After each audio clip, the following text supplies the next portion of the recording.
"Hi, Heather. I have lost 112 pounds. My highest weight was 313, and I'm almost to Wonderland. But I don't see myself the way others see me. I see myself as very overweight person, even though I really am not that same person anymore. I don't know how to overcome this." Okay, very good question. Honestly, this is something a lot of people struggle with. I did an interview a while back, and I can't recall who it was, but I know she was a photographer.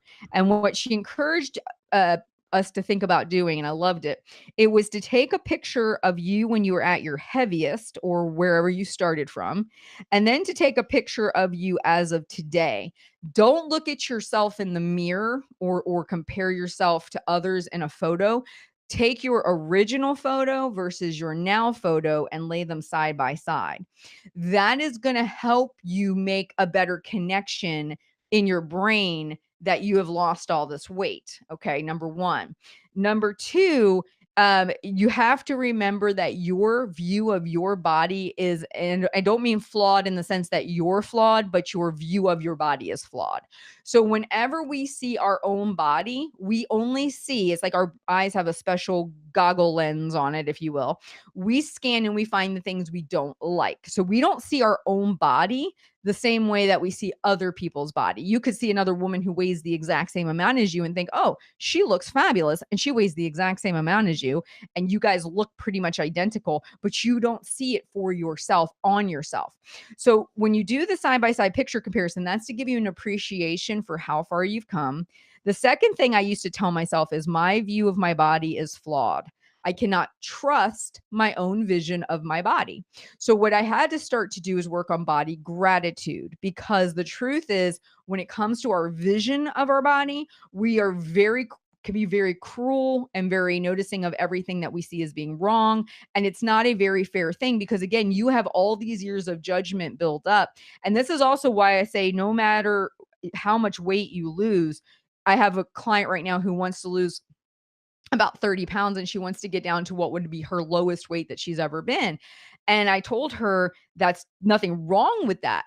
But really, if the reason that she's doing it is because she doesn't like how she physically looks right now, even when she loses the 30 pounds, she might be on cloud nine for a while she's lost that 30. But inevitably, her eyes will start to find things wrong with her at this new ideal body weight that she thinks she wants to be. And so my concern for her is if all you focus on is the weight loss and you don't focus on body gratitude and really accepting your body for what it gives you, then you will pick it apart even at your lowest body weight. So, for example, already lost an amazing 112 pounds. She's basically going to be getting into Wonderland. Imagine how horrible it's going to feel if when you get to your goal and you feel the exact same way.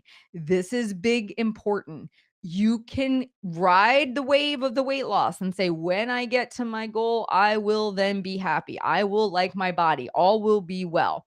You're lying to yourself. That is not true. I have not met one woman. And I hate to leave guys out of this. Maybe guys do feel this way, but I have not met one woman who gets to her goal weight. And I've had several clients that have done this. They've gotten to their goal weight and then they say, "Heather, got all this loose skin, got the bat wings going on, got this, got that." They're at the goal weight. They're 125, 130, 145, whatever their number was, they're there. They still don't like their body. So what does that tell you? Think about it. You got people who achieve a body weight that they wanted and they're still not happy. Was it the body weight or was it their thinking that was the problem? It's always your thinking. So you could weigh 200 pounds. You could weigh 150 pounds. You could weigh 250 pounds. If you want to pick your body apart and notice what's wrong or notice how it's flawed or not like it or think it's too big or think it doesn't, if you want to do that, you will go on forever, never, never, never, never. It will never end. You've got to begin to do some body acceptance work and starting to care for your body because of what it provides you, not how it looks. And right now in the community under our daily gratitude, I'm actually modeling this behavior because I do it for myself. And I have a couple clients that are working on it and I'm trying to help them by leading by example and kind of showing how I do it. Because that can be very difficult to figure out, how do I say I'm grateful for my body?